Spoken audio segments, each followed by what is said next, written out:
My name is Margaux Morisseau, and I have been co-chair of the Payday Lending Reform Coalition now for 13 years.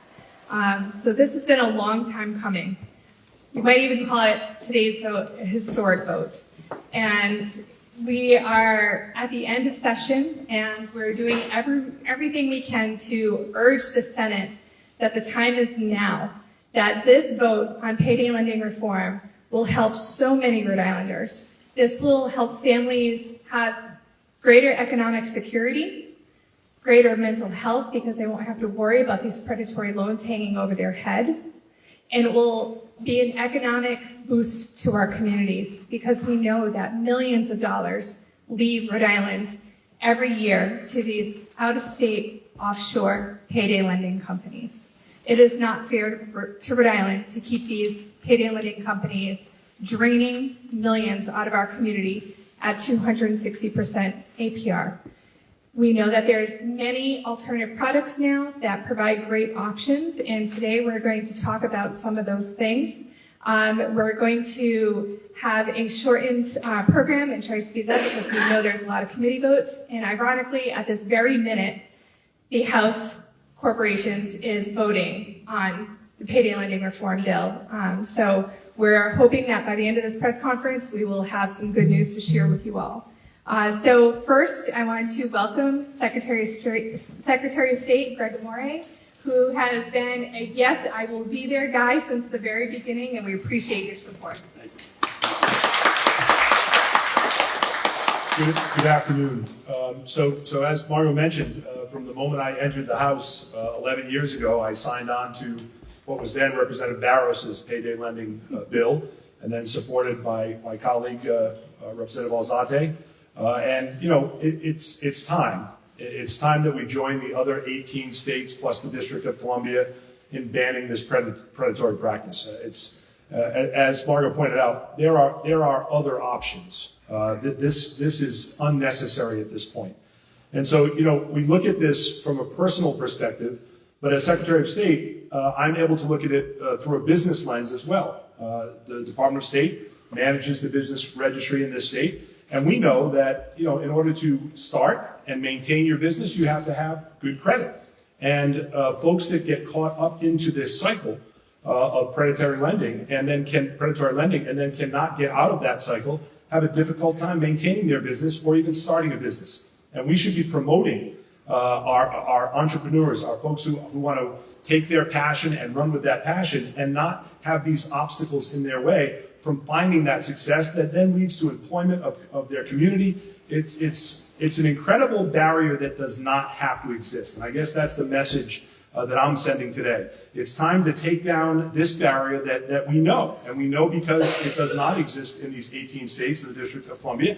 And we know that there are alternatives. So I'm proud to be here as a general officer, as someone who knows the impact that it has, that payday lending has on our future business owners and even our current business owners, to support this legislation and say, once again, it is time. So thank you very much.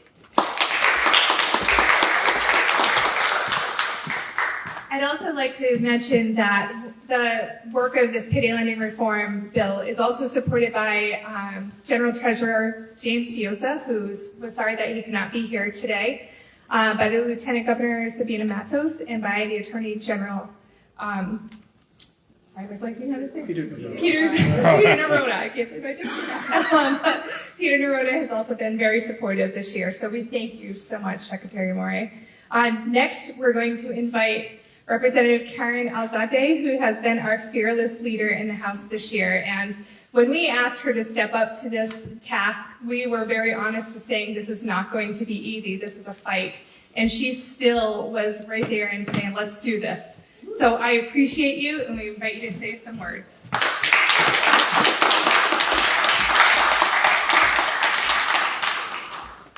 Little shorty over here. So thank you all so much for being here. I know this is super short notice. I myself have to run to committees, but I remember talking about this bill for a bit when my colleague Rep. Barrows had it, and it was a great bill, and we understood why. And then when he was not here this year, and Margaux and the coalition approached me about this bill, I said, absolutely. I know exactly why these things are super important and why people need money. I totally get it. I'm first generation. We don't have, I didn't grow up with financial literacy, and I'm learning it now as an adult, as so many of us are. So I understand why these kinds of businesses are in communities like mine and why they prey on families like mine and people in my community. However, this bill is still really hard. So, I'm really excited that the committee is happening right now. I know that we do have the votes in the committee. I'm super excited for it to get on the floor because I'm feeling really positive. And being able to work with the speaker and his team to make him fully understand that even though I was willing to do a compromise, there were certain things I was not willing to compromise. And so far, the bill is just the way that we want it, and we hope that it's going to stay that way when it comes to the floor. I'm learning a lot about the history. So for 13 years, I know that the coalition and many other reps who are no longer here have been fighting to reform this predatory practice that has caused financial harm to thousands of low-income and vulnerable Rhode Islanders. This is also young people who have not had any credit and maybe are trying to get their first car or their first apartment. So everything from an 18-year-old to our elderly who we know are not, they can't live off what they receive from whether they have retirement or Social Security or any other means. This has been a particularly serious issue in regards to our Black and brown and low-income populations that have been financially preyed upon for years while also being denied access to traditional banking services and credit. I'm very happy to say that banking has come a long way. We know that banking has not always been for everybody, especially for my community and people who look like me.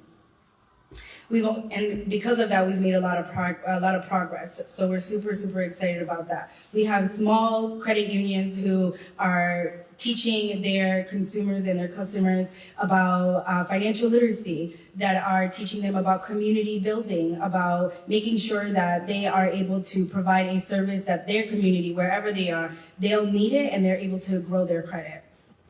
There are now multiple alternative financial products that will allow our low-income residents to access credit that make ends meet without being subjected to enormous and dangerous interest rates. Much of this is also done in one language. So whenever you have somebody that does not speak English, then they don't fully understand what they're getting themselves into, but they know that they're going to be able to get the money right away. They're going to be able to pay that bill. That's all that they're thinking about. They're not paying attention to these interest rates. They're not paying to the restrictions that are being put on them. Majority of us get paid every 15 days.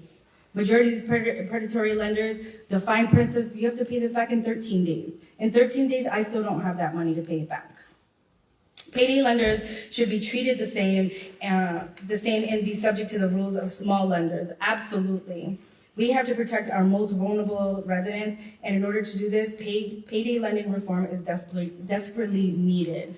I'm feeling very hopeful. I know I've been lucky to be working with Senator Quezada on this issue. I know that she's also very passionate about this. We represent communities that continuously are being attacked by this predatory lending, and I'm really excited that it's coming to the floor. Please make a big push to get it into the Senate, but I'm super excited to be working with all of you. Thank you all so much for your support.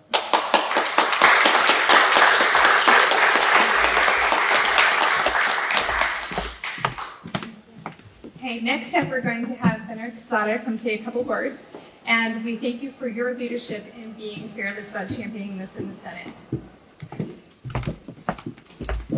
Well, good afternoon, and thank you so much for the great work you guys done this year. I have to say that when I came to the Senate, almost 7 years ago, Senator Ned used to put this legislation, and when he lost, he came to me and he said, Senator Quezada, please don't let it die.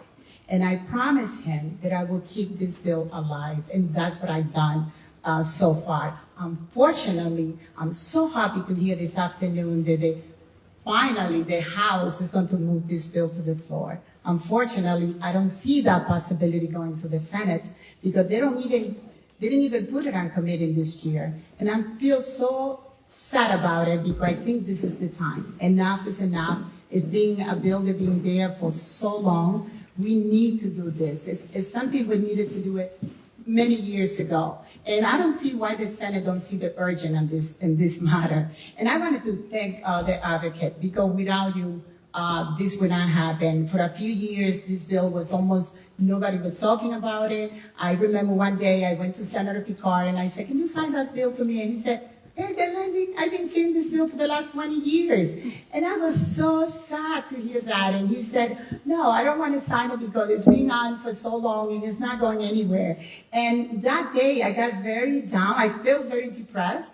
But then other advocate came to me and I feel like, oh no, we can do it. And that's something I had to really appreciate, the hard work you guys done with this legislation, and to see coming out from the House today that I hope it got through the floor, and I'm sure if it's sent through the floor, it will pass. Because so many people who already know this is a legislation that needs to be done yesterday, and we need to do the Senate and the House, and I called the Senate President and all the leaders on my side to please do the Senate. We still have time. We are going to be here until this week. We still can do it. If the House sent it to us, that's sending us a message.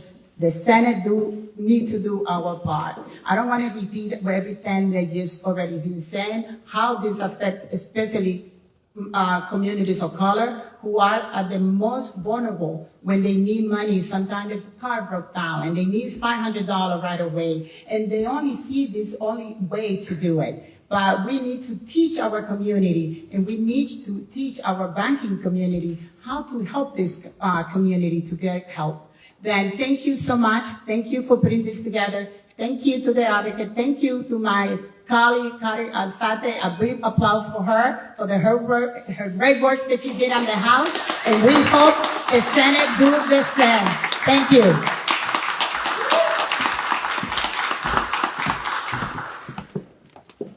As I mentioned, working on this bill has been very hard work, and I could not do it alone. This takes a coalition, and sometimes it takes somebody who I can depend on, who can talk me off the ledge and keep encouraging me. And this year, I've had the pleasure of having Alan Krinsky as my co-chair and really supporting the work and helping strategize and think everything through. And I'm so grateful to him, and I love it if you can say some words. Thank you, Margaux. Good afternoon. I'm Krinsky. I'm the Director of Research and Fiscal Policy at the Economic Progress Institute. The payday lending industry and other predatory lenders would have you believe that they're helping people. But the industry does not survive because people in need come to them, take out one emergency loan, and then pay it back right away and go home. Their business model works only because people come back again and again to take out additional loans, not additional money, additional loans to pay back the first loan. And so that's the only way their profit model, their business model works, by taking these repeated loans, paying triple-digit interest rates in the process, getting caught up in a cycle of debt, which lessens their ability to pay their bills and can result in being faced with overdraft charges, closed bank accounts, and bankruptcy. The Rhode Island Department of Business Regulation data show that from 2008 through 2021, there were over $940 million in payday loans made to Rhode Islanders, almost $1 billion, tens of thousands of loans each year. I guess not really tens of thousands of new loans. A lot of those loans are just the same money being borrowed again and again, each time for a new fee to pay off the previous loan. So it's no wonder the industry has fought against reform all these years, spending tens of thousands of dollars in lobbying costs each year. In 2018 alone, we know the payday lenders drained $7.5 million in fees from Rhode Islanders. Former borrowers report better, cheaper, and safer low-interest alternatives. Such alternatives include small loans. Now 6 of the largest 8 banks in the country, including Bank of America and Wells Fargo, offer small loans at lower interest rates. A number of credit unions, including some in Rhode Island, do, and there are other institutions. Other alternatives include things like that former borrowers reported, negotiating payment plans with utilities or other creditors. And listen, during COVID, we've seen a number of people seeking food assistance increase. When people are hungry and in need, we don't say, let's sell them tainted food at a lower cost, because otherwise they would go hungry and starve. No, we come up with other options. Now that's what payday loans are like. It's like giving poisoned food to people. giving people harmful product while claiming to help them, and extracting money from them all the while. Finally, I want to say that last year, the General Assembly passed the governor's proposal to reduce the maximum interest rate on delinquent tax payments from 18% to 12%, so from 18 to 12%. At the time, the governor and the then Secretary of Commerce indicated that 18% for these delinquent tax payments was near usurious rates, and they couldn't be tolerated. It was near usurious to help small business owners and others. But if we don't tolerate 18% for that, then how can we continue to tolerate 260% for the lowest income Rhode Islanders? So it's time for policymakers to act, and I think we're here because, like Senator Hill said, it's late in the session, but the opportunity is still there for the Senate to act and for lawmakers to pass payday lending reform this year. Thank you.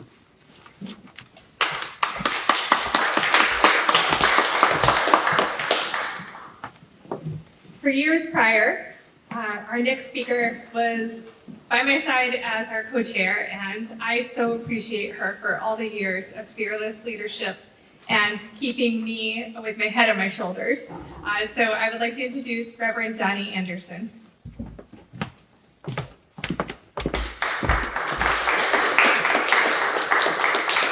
Thank you, Margaux. And I mean, if kudos are going around to anybody, it ought to be to Margaux, who for so long has been championing this and standing for this issue. I'm here today because the Rhode Island Coalition to Reduce Poverty, the Interfaith Coalition, has taken a stand against payday lending and for this legislation for years, and they asked for a faith leader to come and represent a faith perspective regarding payday lending. And you got stuck with me, so I apologize for that. But seeing you're getting a faith perspective, I'm going to pretend I'm in the pulpit on Sunday morning. So that's what you're going to get. Because, my friends, in the Bible, there are over 2,000 passages that talk about God siding with the poor and the oppressed. And please make no mistake, payday lending is pure, unadulterated, legal oppression of some of the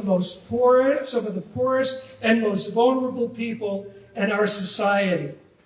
A number of years ago, when some of the folks from the payday lending industry were here, and by the way, what I'm going to say now about payday lenders, I'm not talking about those folks in the front lines in some of these shops, okay? I'm not talking about that. I think some of those people are victimized just as much as the clients. I'm talking about those people who really make super money from these payday lending operations. And I use the term loan sharks. And they were offended. We're not loan sharks. We don't go out and break people's bones if they don't pay their loans.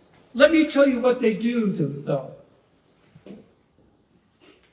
About 7 or 8 years ago, I had the privilege of going with one of our pro bono lawyers for the coalition to meet with someone who had taken out payday loans.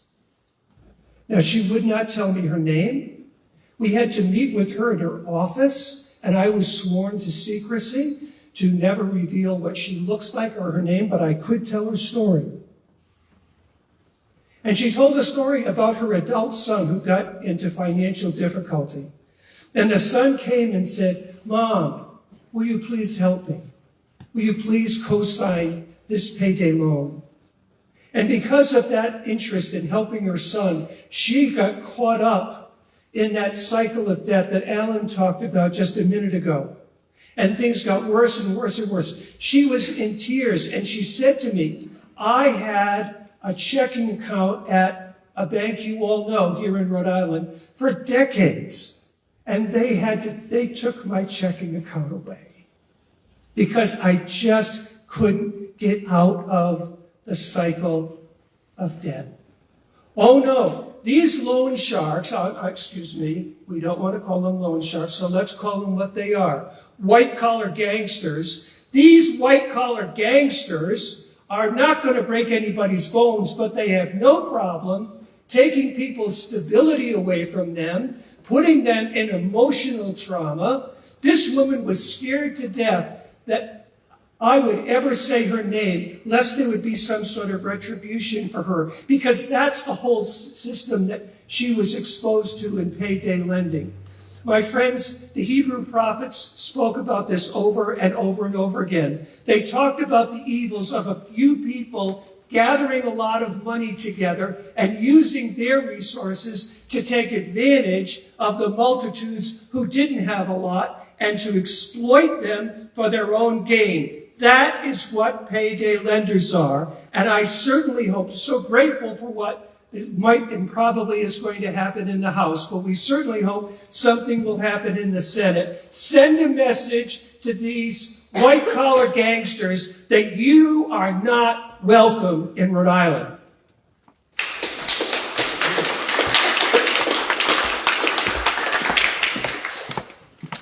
That doesn't make you want to do something about this. I don't know what would.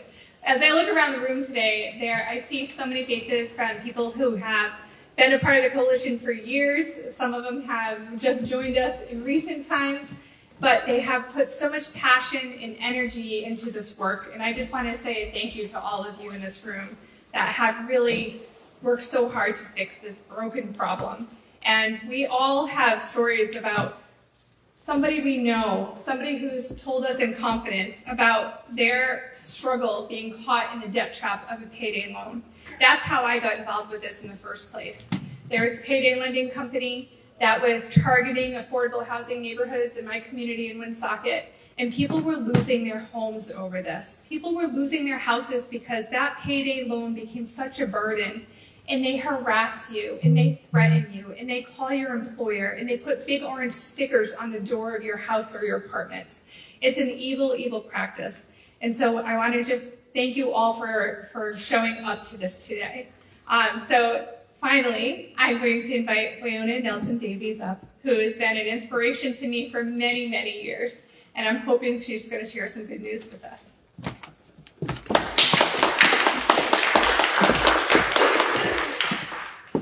Thank you, Margaux, and thank you, Reverend Anderson, for those powerful words. Thank you all for joining us. It's a busy time in the session, and so I'm happy you could make it. Thanks to Secretary Amore, who had to leave, for joining us here today. I do come bearing good news. The House Appropriations Committee have just passed Representative Alzate's Bill 721, so it's now out of committee and on to the House floor. Representative Alzate had to leave, but she is a true champion for communities that have needed someone to fight this to end predatory lending in Rhode Island. And we are happy she took on that charge. We've come this far because of her advocacy and leadership. We are also thankful to Representative Lombardi and other co-sponsors that stood with her during this time. And now the torch has been passed over to the Senate. And we have Senator Quezada ready to take on that torch. She is our Senate champion, and we hope we can get a hearing and vote in the Senate now that the House has spoken. I want us to understand that payday loan industry have been targeting our Black, Latino, and low-income communities with these outrageous rates and long-term debt for far too long. We are talking about interest rate as high as 260%. I'm protected from that. These communities need as much protection. And so I'm here today to send a message to our leaders that we say no more. No more targeting our low-income neighbors. No more needless debt for our families when there are better options that already exist. No more inaction by our General Assembly for over 15 years when we know the harm payday lending industry causes. The House Appropriations Committee have spoken, and they have voted no more. We ask the Senate to vote no more. We are sending that message now, that this reform will save Rhode Islanders more than $7.5 million a year in fees. And I join you all today, because we can leave from here right now. We're in the State House. Let's call on the Senate's President, Ruggiero, to let this legislation have a hearing and come to a vote. The session is ending. There's no more excuses. We ask him to please listen and do what is right by Rhode Islanders. Thanks to Margaux, to Alan, and all members of the Rhode Island Coalition for Payday Reform who are here today, including Pat Crowley from AFL-CIO, the Working Families Party, Jim Vincent, who stand by us when it comes to advocating for communities. We thank you for your tireless advocacy. We are not giving up, and we are not going anywhere. For over a decade, we have been asking to end these practices. We have overwhelming support from residents. We have overwhelming support from legislators. I ask us today, let's contact these leaders, let's contact the members of the Senate to do the right thing, take a stand, and say no more. It is time, it is past time to end predatory lending practices in Rhode Island. Let's go and do what's right. No more. Thank you, House Committee, for voting this out.